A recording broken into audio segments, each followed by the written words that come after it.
Yo voy a serte absolutamente franco. A mí me sorprende la paciencia que está teniendo nuestro pueblo y hasta te diría que me molesta. El funcionamiento actual del Estado es, como todos, inevitablemente, de alguna forma u otra, hemos sido testigos, es la antítesis de la burocracia ideada por Weber. Su estructura está completamente sobredimensionada y la gestión en el cumplimiento de sus funciones más básicas es ineficiente. El relato del kirchnerismo, del socialismo, del peronismo, de los mismos de siempre empieza a derrumbarse, a caerse a pedazos. Javier Milei los está aplastando con datos y con verdades incómodas, con situaciones que nos tocan vivir hoy a los argentinos por culpa del desastre que han dejado los mismos de siempre, por culpa de esa censura que sufría todo el pueblo argentino en base a lo que ellos querían instalar como agenda y a su famosa y prestigiosa, para ellos, justicia social. Sin embargo, primero vamos a analizar este recorte, lo vamos a escuchar detenidamente y luego vamos a sentar opinión y las bases que siempre damos en este canal. A continuación, a escuchar. Ahora, con un Milei, con una parte de la población todavía que aguanta, veremos, las encuestas plantean un poquito más, un poquito menos, a Giacobbe le da un poquito menos, pero con mayoría de que aguanta. Hay errores no forzados, tiros en los pies, ya nos vamos a ocupar del tema. Quiero una opinión de Alfredo sobre el tema del recorte del acceso a la información pública. ¿Quiénes son? Nos vamos a preguntar quiénes son los que asesoran a Milei. El peronismo lo quiere hacer parecer, el kirchnerismo, un déspota, un dictador. De liberal, nada. Y hay algunos que están al lado de Milei que pareciera que ayudaran, nada, parece también. Ayudaran a construir eso. Sí. Fíjate Quintela, fíjate, recién mostramos el peronismo como olfatea. El peronismo ya lo trata de psiquiátrico, de que hay que hacerle un juicio político, vuelven con el conteo. Mostrame Quintela, el jefe renovado del peronismo, ponele. La gente te vota para vivir un poco mejor.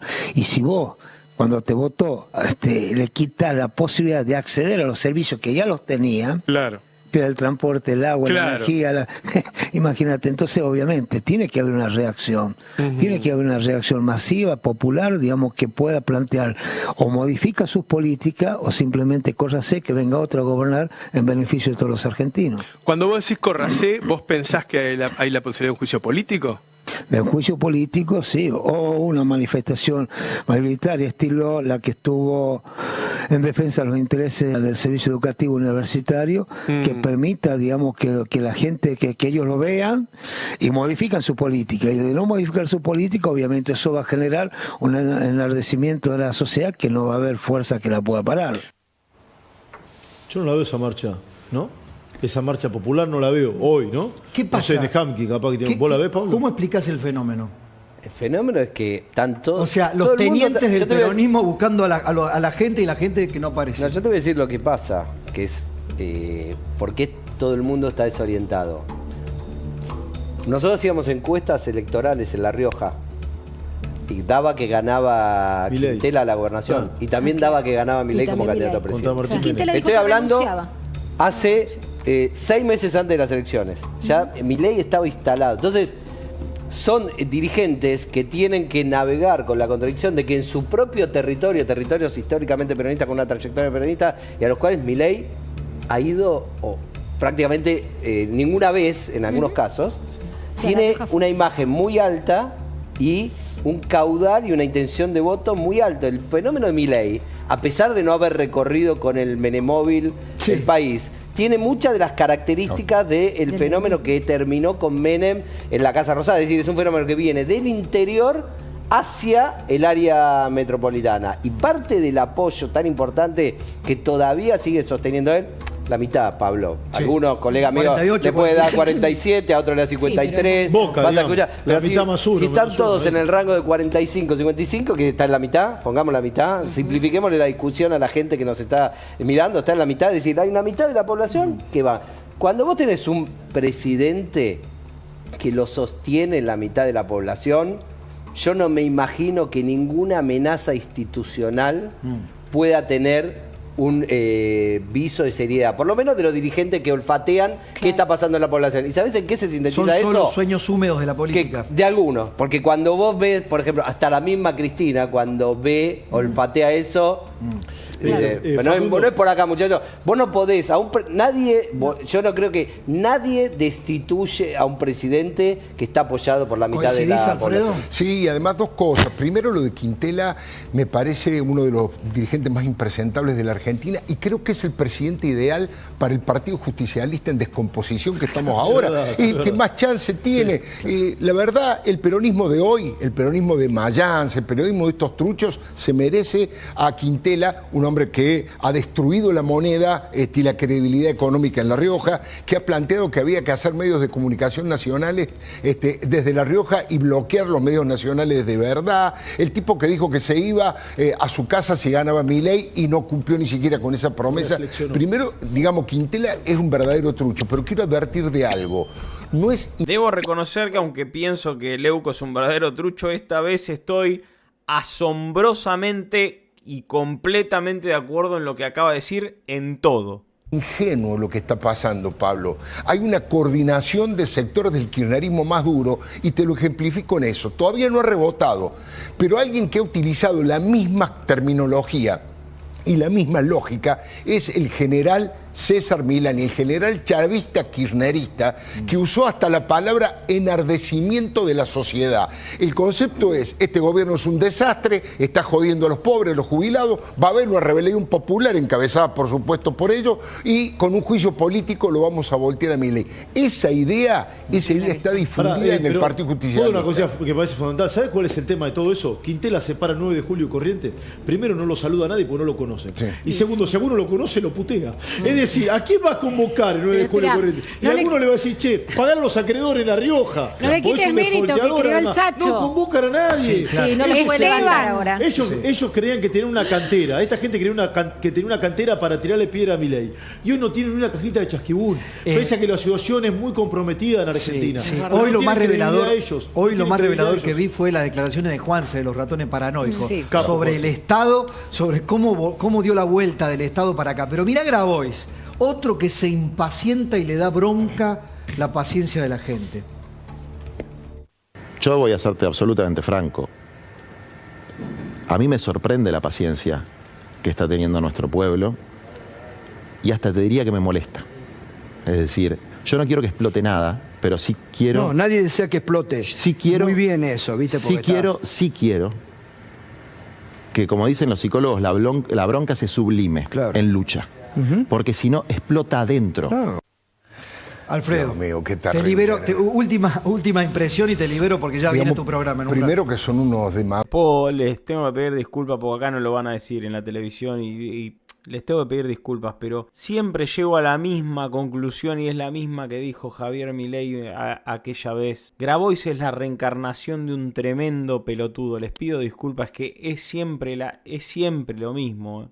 Es increíble lo de Grabois, qué tipo pelmazo. Agogos y corruptos que han utilizado los más pobres y el viejo concepto de redistribuir la riqueza lo cumplieron porque la redistribuyeron entre ellos. El kirchnerismo hizo eso y Juan Grabois tiene que rendir cuenta ante la justicia de dónde fueron los fondos que le dieron. Pero además no terminan de...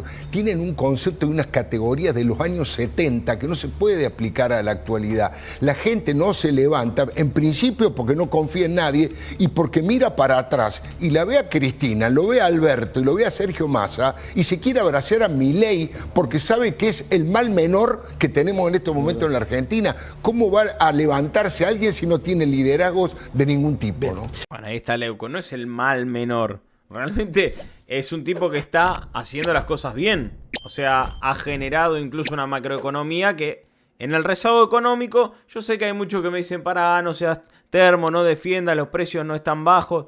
Bueno, caminás un poquito y te sorprendes, pero no importa. Cuando llegue el momento de que salgamos de esta terrible situación que estamos pagando los platos rotos de gobiernos anteriores, vamos a ver el verdadero impacto de Javier Milei y ahí veremos si critican los kirchneristas. O van a estar ocupados quizás en una economía nueva, tratando de emprender o de trabajar. Si es que tiene el ADN de trabajar en sangre. Pero no es el mal menor, al contrario, es lo mejor, a mi criterio, que tenemos, de lo mejor, contra todos los males que hemos tenido. Pero bueno, no podía sentir a todo Leuco realmente. Alfredo, en un ratito nos encontramos nuevamente, ¿eh? Ya se viene luego el programa de Alfredo Leuco. Mostrame... Atención, ¿Quién es la funcionaria detrás del decreto que restringe el acceso a la información pública que firmó el presidente Milei? ¿Quién es? ¿De quién se trata? ¿Qué manejo tiene? ¿Quién es, Mariel? María Ibarzábal Murphy. En realidad no podemos decir hoy que sea la ideóloga, pero sí la que llevó adelante, exacto, de manera técnica precisa. Te diría que hoy chequeamos con el colega Emiliano Russo, de cirujana, adelante este decreto. ¿Por qué? Porque en realidad tuvo un rol importante en las negociaciones de la ley bases y el paquete fiscal. Fue la que expuso en el Senado con Rolandi, y ahí llamó la atención por la precisión que tenía, por la formación que tenía, porque es especialista en la administración.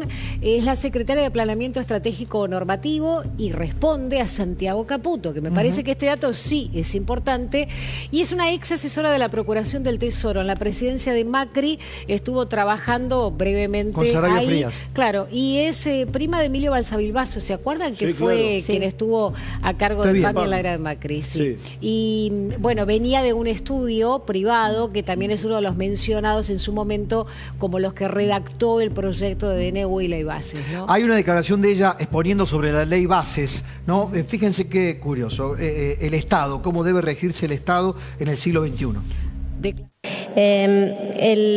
Como objetivo general, primero unas palabras de inicio respecto de este capítulo. Como todos sabemos, el procedimiento se rige por una norma que, si bien ha sido muy útil, ha quedado en algunos aspectos desfasada. La relación del Estado con los particulares no puede seguir siendo regida por criterios y parámetros del siglo pasado. El funcionamiento actual del Estado es, como todos inevitablemente de alguna forma u otra hemos sido testigos, es la antítesis de la burocracia ideada por Weber. Su estructura está completamente sobredimensionada y la gestión en el cumplimiento de sus funciones más básicas es ineficiente. A diferencia de lo que exige el derecho humano a la buena administración, el aparato estatal parece estar completamente escindido de las necesidades del ciudadano. Bueno, la frase, ¿no? Sí. La información de Mariel es muy rigurosa y es así, que esta mujer fue la redactora. Hubo un consenso también dentro del seno de gobierno de sacar esta reglamentación. Hay una decisión política. Sí, claro. De que no... Te voy a aportar algunos datos. Estuve haciendo algunas averiguaciones. Sí. Algunos ministros, no sé si todos, algunos ministros plantearon y se quejaron que tenían una aluvión de pedidos de acceso a la información pública. Capaz que Camilo o Mariel me pueden corregir. Entiendo que sea los 30 días. Es el argumento que dan para justificar. Yo no estoy justificando, estoy informando los datos que tengo. Sí, es lo que te dicen cuando preguntas. Como a los 30 días, si no respondes, se te abre una causa penal. Algunos ministros tuvieron que poner un ejército de personas a responder cuestiones de esta naturaleza. Pero podés modificar el plazo, ¿no? En todo caso, decís... Para, que termine de contar. Se habló esto en el seno del gobierno.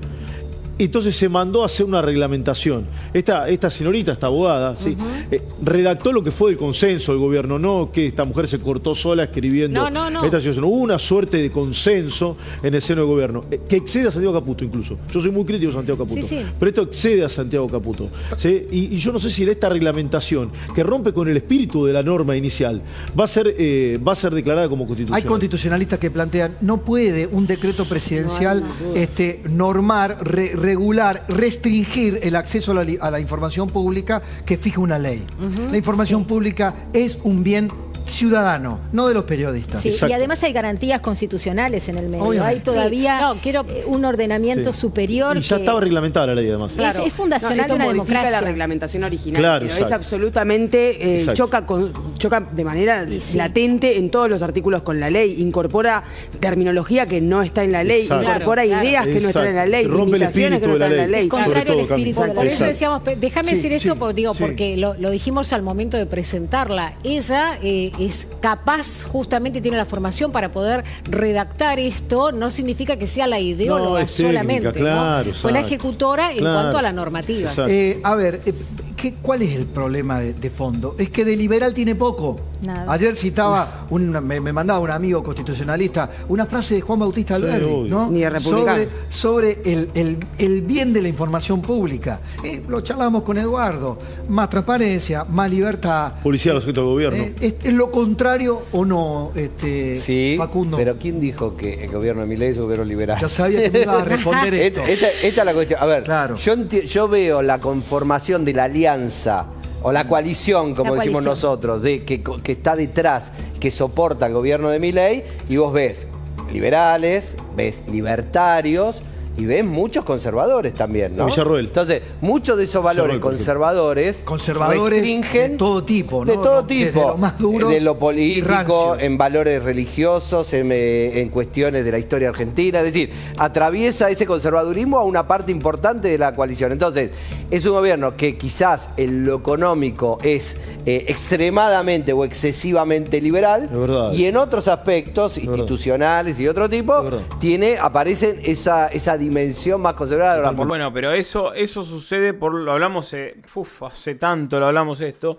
y que probablemente iba a pasar, y bueno, pasa, es cierto, por una cuestión de pragmatismo. O sea, realmente venimos de muchos años de gobierno socialista, que de hecho terminan surgiendo por bajar gobiernos y así, como gobiernos de factos o lo que fuere. O sea, realmente venimos de una runfla de chorros. Entonces es muy difícil de un día para el otro que todo el gobierno, que nosotros se lo votamos a Javier Milei y el equipo que él designe, sea liberal de un día para el otro. Te chocás con una pared inevitable del pragmatismo. Ahora, sí que es cierto, y esto lo vengo diciendo hace tiempo, que se debe rever quizás un poquito más la cuestión constitucional, porque el colisionar constantemente con la Constitución Nacional, cuando no es por la forma y es por la ley, yo creo que no es una cuestión, ¿cómo puedo decirlo? No es una cuestión de falta de conocimiento legal yo creo que es una cuestión política, de